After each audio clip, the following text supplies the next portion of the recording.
ચલો નમસ્કાર વિદ્યાર્થી મિત્રો, આજે આપણે ધોરણ 7 વિષય સામાજિક વિજ્ઞાન અને પાઠ છે 4 મધ્યયુગીન સ્થાપત્યો, શહેરો, વેપારી અને કારીગરો એના વિશેની આપણે સમજૂતી મેળવીએ છીએ. તો સ્થાપત્ય અને કલામાં એ સમયમાં ભારતીય લોકોમાં કેવી આવડત હતી અને કેવો વિકાસ થયો હતો. તો આપણે ક્યાં સુધી સમજૂતી મેળવી? તો કે ચિત્રકલા છે એની સમજૂતી આપણે મેળવી લીધી. હવે આપણે જોશું સંગીત. સંગીતમાં એ સમયે આપણા ભારતમાં કેવો વિકાસ થયો હતો. તો સંગીત કલા સલ્તનત કાળમાં ભારતીય સંગીતની સાથે સાથે ઇસ્લામિક સૂફી સંગીતનો પ્રારંભ થયો. ભારતીય સંગીતની સાથે સાથે ઇસ્લામિક સૂફી સંગીત છે એ મુસ્લિમ લોકો છે એના સમાજમાં એટલે કે એના ધર્મમાં આવે છે. એટલે આ ક્ષેત્રે અમીર ખુસરોએ કવાલીની શોધ કરી. અમીર ખુસરો છે એ કવિ હતા અને તેણે કવાલી છે એની શોધ કરી અને ધ્રુપદને બદલે ખયાલ પદ્ધતિ દાખલ કરી હતી. તો દેવનાગીરીના સારંગ દેવે સંગીત રત્નાકર અને ગુજરાતમાં હરિપાલ દેવે સંગીત સુધાકર નામનો ગ્રંથ લખ્યો હતો. તો આવી રીતે જે કવિઓ હતા એણે ગ્રંથની પણ રચના કરી. સારંગ દેવે છે સંગીત રત્નાકર નામનો ગ્રંથ લખ્યો. હરિપાલ દેવે સંગીત સુધાકર નામનો ગ્રંથ લખ્યો. અને એ સમયમાં અકબર રાજા તો એ સમયે તાનસેન શાસ્ત્રીય ગાન સાથે સંકળાયેલ સૌથી મહાન કલાકાર હતા. બરાબર, તાનસેન એ સંગીત કલાકાર છે એનું નામ છે. અને કોના સમયમાં? તો કે અકબર જ્યારે રાજા તો એ સમયે એક મહાન શાસ્ત્રીય સંગીતકાર હતા. એ સમયના બે મહાન શાસ્ત્રીય સંગીતકાર તાનસેન અને બેજુ બાવરા, જે રાગ ગાઈને એવી પરિસ્થિતિનું સર્જન કરી શકે એવા મહાન શાસ્ત્રીય સંગીતકાર એ સમયે હતા. તો આ સંગીત કલાનો વિકાસ થયો. પછી જોઈએ સાહિત્ય. એ સમયમાં કેવા સાહિત્યની રચના થઈ તો આપણે એ જોઈએ. તો મધ્યયુગમાં ઘણા બધા સાહિત્યકારોએ જુદા જુદા વિષયોમાં ખેડાણ કરીને, એટલે કે વાંચીને, અનુભવ કરીને, ખેડાણ કરવું એટલે તમે અનુભવેલું, વાંચેલું, બરાબર. તો ખેડાણ કરીને નોંધપાત્ર ગ્રંથોનું સર્જન કર્યું છે. અને કેટલાક ગ્રંથોની માહિતી નીચે મુજબ છે. બીજા ગ્રંથોનું વાંચન કરી અને પછી પોતાની રીતે ગ્રંથ બનાવ્યો છે એને ખેડાણ કર્યું કહેવાય. તો ગ્રંથ કોણે રચના કરી, કયો ગ્રંથ લખ્યો અને કોણ એના રચયિતા છે? તો સિદ્ધ હેમ શબ્દાનુશાસન ગ્રંથ છે. અને કોણે એની રચના કરી? તો કે હેમચંદ્રાચાર્ય, સિદ્ધરાજ જયસિંહ સોલંકી રાજા તો ત્યારે એના દરબારના એ મહાન વિદ્વાન હતા.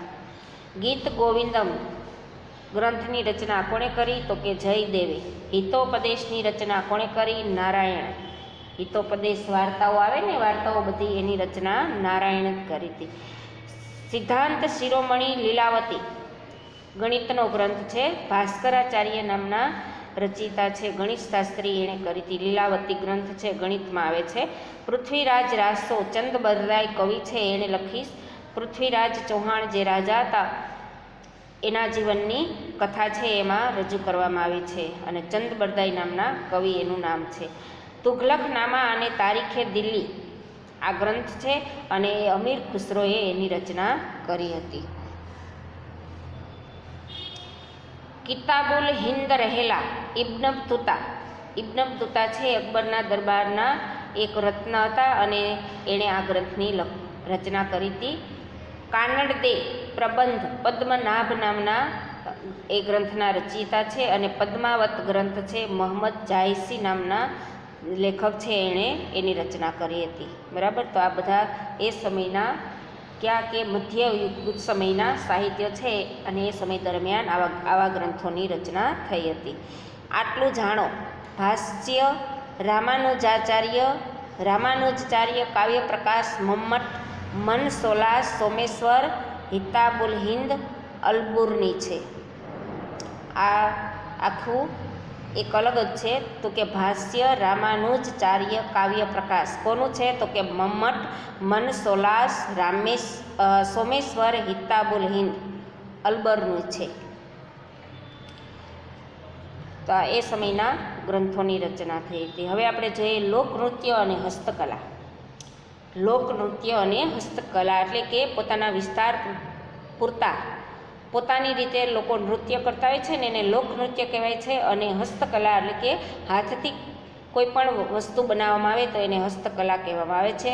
ગુજરાત તેની લોક સંસ્કૃતિ, લોકનૃત્યો તથા ભરત ગૂંથણ જેવી હસ્તકલા કારીગર માટે સમગ્ર વિશ્વમાં પ્રથમ છે. એને વિશ્વમાં વિખ્યાત થયું છે. જેમાં ભવાઈ, નાટક જેવા પ્રકારનો પણ સમાવેશ થાય છે. ભવાઈ લેખન અને ભજવવાનું શ્રેય અસાહિત ઠાકરને ફાળે જાય છે. બરાબર, આપણને ખબર છે, તમે અત્યારે હજી કદાચ હાલમાં જોતા હોય તો પહેલાંના સમયમાં મનોરંજનના કોઈ સાધનો નહોતા. એ સમયે આપણા ગામડાઓમાં છે એ ભવાઈ છે એ રમવા આવતા અને નાટક ભજવતા.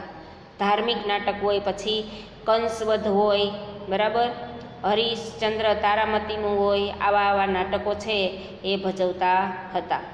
તો એને ભવાઈ કહેવામાં આવતું. અને એ ભવાઈ છે એની શરૂઆત કોણે કરી હતી? તો શ્રેય અસાહિત ઠાકર આ ભવાઈ નાટકની શરૂઆત એને કરી હતી. એટલે એનો શ્રેય છે એને ફાળે જાય છે. એટલે યશ બધો એને આપવામાં આવે છે કે આ નાટકની શરૂઆત એણે કરી હતી. તો આ લોકનૃત્ય કહેવામાં આવે છે. અને હસ્તકલા, બરાબર, તો હાથથી જે વસ્તુ બનાવવામાં આવતી. ઝાલાવાડ વિસ્તારમાં પશુપાલકો એક વિશિષ્ટ પ્રકારનો રાસ રમે છે. લોકનૃત્ય કીધું ને તો એનો પણ સમાવેશ, જેને હુડો કહેવામાં આવે છે. તરણેતરના મેળામાં હુડો રાસને જોવા દેશ વિદેશના લોકો ગુજરાત આવે છે. બરાબર, હુડો રાસ. ભરવાડ લોકો છે ને એ હુડો રાસ રમતા હોય છે. મોટે ભાગે એનામાં આ રાસ રમાય છે. ગુજરાતમાં નવરાત્રિ ગરબા ઉત્સવ મહત્ત્વના છે. ગરબી પરથી ઉતરી આવેલ ગરબો શક્તિની આરાધના અને સ્તુતિ સાથે સંકળાયેલો છે. આપણને ખબર જ છે કે નવરાત્રિ આવે તો 9 દિવસ આપણે શક્તિ એટલે કે દેવીઓની આપણે આરાધના કરીએ છીએ અને 9 દિવસ આપણે એની સ્તુતિ કરીએ છીએ અને ગરબા રમીએ છીએ. એટલે ગરબો છે, ગરબી છે, ગરબી પરથી ઉતરી આવેલ ગરબો શબ્દ છે. અને દયારામના સમયથી ગરબીનો ખૂબ વિકાસ થયો. સ્ત્રીઓ અને પુરુષો બંને નવરાત્રિમાં ગરબી અને રાસ દ્વારા આ ઉત્સવ ઉજવે છે. બરાબર, આપણને ખબર છે આપણા ગુજરાતનો ખૂબ મહત્ત્વનો તહેવાર છે એ નવરાત્રિ.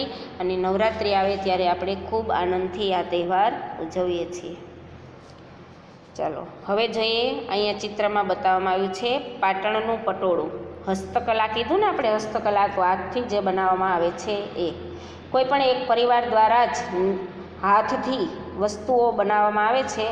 વંશ પરંપરાગત આ સ્થાન એને એટલે કે આવડત છે એ મેળવેલી હોય છે. અને આવું હાથથી કોઈ પણ કામ બનાવવામાં આવે છે તેને હસ્તકલા કહેવામાં આવે છે. એમાં પાટણનું પટોળું છે એ ખૂબ પ્રખ્યાત છે. અત્યારે આ કલા છે ધીમે ધીમે ઓછી થતી જાય છે. 1 કે 2 કુટુંબ જ આ કલા છે એ જાળવી રાખી છે. અને અત્યારે પણ આવા પાટણના પટોળા બનાવે છે. પાટણનું પટોળું હાથથી બનાવવામાં આવે છે. તેને બનાવતા ખૂબ સમય લાગે છે અને એ ઉત્તમ પ્રકારની વસ્તુઓ છે એમાં વાપરવામાં આવે છે. બંને બાજુ એક સરખી ડિઝાઇન હોય છે એટલે તમે બંને બાજુ પહેરી શકો અને એની કિંમત પણ ખૂબ ઊંચી હોય છે. અને આ પાટણનું પટોળું છે એ ખૂબ પ્રખ્યાત છે. અત્યારે 1 કે 2 પરિવાર આ પાટણના પટોળા છે એ બનાવવાનું કામ કરે છે. કારણ કે એ બનાવતા ખૂબ સમય લાગે છે. તો લોકોને પોતાના વર્ષભરની કામગીરી પણ મળવી જોઈએ ને, તો એટલા માટે આવા કામ છે એ ઓછા થતા ગયા. ગુજરાતના પહેરવેશમાં પણ અનેકવિધ વિશેષતાઓ જોવા મળે છે. જેમાં કચ્છનું ભરતકામ, મોતીકામ, પાટણના પટોળા, જામનગર અને જેતપુરની બાંધણી વિશ્વવિખ્યાત થયા છે. કચ્છના બન્ની અને ખદીર વિસ્તારમાં કચ્છી સ્ત્રીઓ દ્વારા તૈયાર થયેલ ભરત ગૂંથણની વિશ્વભરમાં માંગ રહી છે. બન્ની અને ખદીર વિસ્તાર કચ્છના એનું નામ છે. અને એ વિસ્તારમાં સ્ત્રીઓ ભરત ગૂંથણ જે કરે છે એનું ભારતમાં નહીં પણ વિશ્વમાં એની માંગ છે. એટલે આવી રીતે આપણા ભારતમાં આ વસ્તુઓ પ્રખ્યાત છે. ભરતકામ કચ્છનું, મોતીકામ એટલું સરસ છે, પાટણના પટોળા ખૂબ પ્રખ્યાત છે, જામનગર અને જેતપુરની બાંધણીઓ પણ પ્રખ્યાત છે. એ જ રીતે પાટણમાં છેક 11મી 12મી સદીથી વિશિષ્ટ વણાટકામ સાથે સંકળાયેલ પટોળા પણ વિશ્વવિખ્યાત થયા છે. ક્યારની શરૂઆત છે? 11મી અને 12મી સદીમાં આ પાટણનું પટોળું છે એ બનાવવાની શરૂઆત થઈ હતી. એ પણ વિશ્વવિખ્યાત છે. હવે જોઈએ શહેરીકરણ. એટલે લોકો વધારે ને વધારે શહેર તરફ રહેવા આકર્ષાય ને એને શહેરીકરણ કહેવામાં આવે છે. આ સમય શહેરોના પુનરુત્થાન અને વિકાસનો હતો. કયો સમય? મધ્યયુગ છે એ શહેરોનો વિકાસ થવાનો યુગ હતો. પુનરુત્થાન એટલે કે ફરીથી એનો ઉદ્ધાર થવાનો હતો. ગુપ્તકાળના શહેરોની જગ્યાએ નવીન શહેરોનો ઉદય થયો. ગુપ્તકાળ ચંદ્રગુપ્ત મૌર્ય અને અશોક ને જે રાજાઓ હતા એ થઈ ગયા. એ સમયે જે શહેરો હતા એ શહેરો નવીન શહેરો તરીકે વસવા લાગ્યા. રાજપૂત યુગની રાજધાનીઓ મોટે ભાગે શહેરોમાં પલટાતી ગઈ. રાજપૂત યુગ એટલે કે રાજપૂત રાજાઓ રાજ કરતા હતા અને એની જે રાજધાનીઓ હતી એ અત્યારે જો એનો વિકાસ થયો તો એ કયા નામે ઓળખાય? નવા નવા શહેરોના નામે અત્યારે ઓળખાય છે. ગુજરાતમાં અણહિલવાડ, પાટણ, ચાંપાનેર, અમદાવાદ, સુરત, ખંભાતનો સવિશેષ વિકાસ થયો. બરાબર. તો આવી રીતે નવા શહેરો છે એનો વિકાસ થયો, એને શહેરીકરણ કહેવાય. શહેરીકરણનું ચરમબિંદુ આપણને દિલ્હીમાં જોવા મળે છે કે રજપૂત કાળથી મુઘલ કાળ સુધી વિકસતું ગયું. સૌથી મોટું બધે રહેવા આકર્ષણ ક્યાં થતું? તો કે દિલ્હીમાં.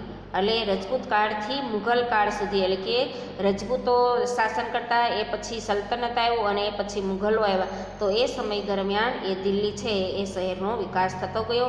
જહાંગીર અને શાહજહાંના સમય દરમિયાન દિલ્હી રાજધાની અને વેપાર વાણિજ્યનું મોટું મથક હતું. કોના સમય? જહાંગીર અને શાહજહાં રાજા હતા એ સમય દરમિયાન દિલ્હી છે એ રાજધાની હતી અને ત્યાંથી વેપાર પણ કરવામાં આવતો હતો. એના માટેનું મોટું મથક હતું. શાહજહાંએ લાલ કિલ્લાની રચના કરી તેને વિશાળ બનાવ્યું હતું. એટલે આ શહેરીકરણ કહેવામાં આવે છે. આ સમયના લાહોર એટલે કે એ સમયે જ્યારે આપણે આઝાદ નહોતા, ભારત છે એ ખૂબ મોટો પ્રાંત હતો. પાકિસ્તાન પણ ભારત સાથે જોડાયેલું હતું. એટલે આ સમયના લાહોર, જોનપુર અને ઢાકા વેપારી માર્ગ પર આવતા હોવાથી તેના શહેરો તરીકે વિકાસ થયો હતો. લાહોરમાં આવતા, જોનપુરમાં આવતા અને ઢાકામાં આવતા. ઢાકા અત્યારે બાંગ્લાદેશની રાજધાની છે. જો એ સમયે આખો ભાગ હશે ને, તો એવી રીતે આવા શહેરોનો વિકાસ થયો. શીખ ધર્મને કારણે અમૃતસર પણ અગત્યનું શહેરી કેન્દ્ર હતું. ત્યાં લોકો મોટે ભાગે ઉત્તર ભારત એટલે કે પંજાબ ને અમૃતસર, ત્યાં શીખ ધર્મ પાળવાવાળા લોકો રહે છે, એટલે એ શહેરનો પણ વિકાસ થયો. દક્ષિણ ભારતમાં દેવગિરી એટલે કે દૌલતાબાદ ઉત્તર અને દક્ષિણને જોડતું સમૃદ્ધ શહેરી કેન્દ્ર હતું. ઉત્તર અને દક્ષિણને જોડતું દૌલતાબાદ છે એ વચ્ચેનું કેન્દ્ર હતું. મરાઠા સામ્રાજ્યમાં પુણે, સતારા, ગ્વાલિયર અને વડોદરા જેવા શહેરોનો વિકાસ થયો હતો. મરાઠાઓ રાજા હતા, છત્રપતિ શિવાજી રાજા હતા. એ પછી એના વંશજો હોય સત્તા ઉપર, તો એ સમયે સતારા છે એ શહેર, ગ્વાલિયર શહેર અને વડોદરા શહેરનો વિકાસ થયો હતો. તો યુરોપિયન કંપનીઓના આગમનને કારણે એટલે કે બહારની પ્રજાઓ ભારતમાં આવી એને કારણે દીવ, દમણ, ગોવા, મુંબઈ, મદ્રાસ, પુડુચેરી, કોચી, ચંદ્રનગર અને સુરતનો શહેરી કેન્દ્રો તરીકે વિશિષ્ટ વિકાસ થયો હતો. આ અંગ્રેજોએ કરો, બહારથી યુરોપિયન પ્રજા આવીને બહારથી એણે આ વિકાસ કર્યો હતો. ત્યાર પછી વિજયનગરની રાજધાની હમ્પી હતું. વિજયનગર એ સમયે ખબર ને આપણે કૃષ્ણદેવ રાય છે એનો રાજા હતો અને એ ખૂબ મોટું રાજ્ય હતું. તો એની રાજધાની હમ્પી હતું. હમ્પીમાં આવેલા વિદેશી મુસાફરોએ હમ્પીના વિશિષ્ટ હુન્નર ઉદ્યોગોની માહિતી આપી હતી. મુસાફર હોય ને બહારથી આવ્યા, આપણને ખબર છે ને કે બહારથી ફરવા લોકો આવે અથવા દેશની મુલાકાત આવે તો પોતે એની સાથે કેટલી માહિતી છે એ લઈ જતો હોય. તો વિદેશી મુસાફરોએ હમ્પી કે વિજયનગરની જે રાજધાની હતી એમાં વિશિષ્ટ હુન્નરો ઉદ્યોગોની માહિતી આપી હતી. હુન્નરો એટલે ઘરે જે આપણે વસ્તુઓ બનાવી છે, પાપડ, અથાણા, તો એને હુન્નરો કહેવામાં આવે છે. વિજયનગરથી સુતરાઉ કાપડ, રેશમી કાપડ અને મસાલા સહિતની ચીજ વસ્તુઓ યુરોપ સુધી જતી હતી અને હમ્પીમાંથી 3 પ્રકારના સુવર્ણ સિક્કાઓ મળી આવ્યા છે, જે દર્શાવે છે કે હમ્પી હુન્નરકલાનું અને વેપારી વાણિજ્યનું મોટું કેન્દ્ર હતું. આ 3 પ્રકારના સુવર્ણ સિક્કા અલગ અલગ પ્રકારના, એટલે કે રાજા બદલે ને એટલે છાપ એનો મહોર છે એ અલગ લાગી જાય. હોય સોનાનું એટલે 3 પ્રકારના સિક્કા પણ સોના કેવા તો કે સોનાના જોવા મળે છે. અને એ ઉપરથી આપણે નક્કી કરી શકીએ કે હમ્પી એ સમયે હુન્નર કલા એટલે કે ઘરે જે આવડે છે કલા, આપણે એનો એ વસ્તુઓ બનાવી અને આપણે વેચીએ છીએ તો એને હુન્નર કલા હતી. અને એને કારણે વેપાર વાણિજ્યનું ખૂબ મોટું કેન્દ્ર હતું. વેપાર વાણિજ્ય એટલે આપણે વેપાર લે વેચ કરીએ ને એને વેપાર વાણિજ્ય કહેવામાં આવે છે. ત્યાર પછી ગુજરાતના ભરૂચ અને ખંભાત બંદર પછી ખાસ કરીને 16મી સદીમાં સુરત ભારતનું મહત્ત્વનું વ્યાપારી કેન્દ્ર હતું.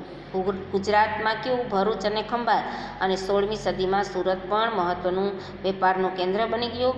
વીરજી વોરા અને ગોપી મલિક જેવા વિશ્વવિખ્યાત સોદાગરો સુરતમાં રહેતા હતા. માલની લે વેચ કરે ને બહાર મોકલવામાં તો એને સોદાગરો કહેવાય. વીરજી વોરા અને મલિક જેવા વિશ્વવિખ્યાત સોદાગરો સુરતમાં રહેતા.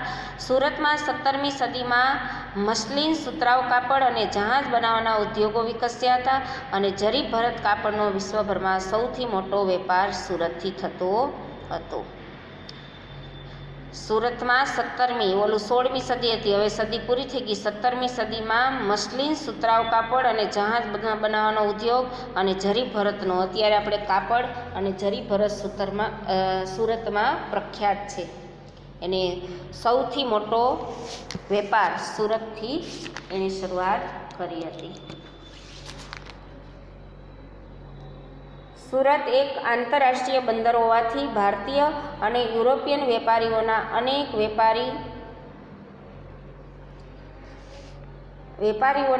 વેપારી સંસ્થાનો અહીં જોવા મળ્યા હતા. સંસ્થાન એટલે બજાર. આંતરરાષ્ટ્રીય બંદર હોવાથી એટલે કે આપણે સુરત બંદરેથી એક દેશમાંથી બીજા દેશમાં વેપાર કરી શકીએ તો વેપાર માટેના સંસ્થાનો પણ કોના? યુરોપિયનના એટલે કે બીજા પ્રજા આવી હતી એના અહીંયા બજારો હતા.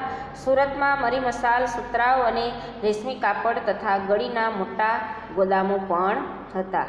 કારણ કે ત્યાં આંતરરાષ્ટ્રીય વેપાર થતો એટલે માલ સામાન સાચવવા માટે આવા ગોડાઉનની જરૂર પડતી હતી. સુરતમાં ચાલતા ઉદ્યોગ ધંધાને કારણે વિદેશ વ્યાપારને પરિણામે આનુષંગિક હુન્નર ઉદ્યોગ જેવા કે ગોદામો, પેકિંગ, વહાણ બાંધવાના ઉદ્યોગ, નિવાસની વ્યવસ્થા, વણાટકામ, છાપકલા, ધાતુકલાનો વ્યાપક વિકાસ થયો. કેને કારણે? વિદેશ વ્યાપારને કારણે, એટલે કે વિદેશમાં આ વસ્તુઓની માંગ હતી એને કારણે આવા ઉદ્યોગો છે એનો વિકાસ થયો. હુન્નર ઉદ્યોગો જેવા કે ગોદામો એટલે કે આવા મકાનો બનાવવા, પેકિંગ કરવાનું કામ કરવું, વહાણ બાંધવાનો ઉદ્યોગો, પછી નિવાસની વ્યવસ્થા એટલે કે રહેવા માટેની વ્યવસ્થા, વણાટકામ, કાપડનું વણાટ કરવું, કાપડમાં છાપ કરવી અને ધાતુઓની વસ્તુ બનાવવી, એનો વિકાસ થયો હતો. એનું કારણ એ હતું કે એ સમયે વિદેશ વેપાર ખૂબ મોટા પ્રમાણમાં ચાલતો હતો. બરાબર, આપણો પાઠ અહીંયા પૂર્ણ થાય છે. ચલો, સ્વાધ્યાય આવે તે લખી લેજો. બરાબર, નમસ્કાર.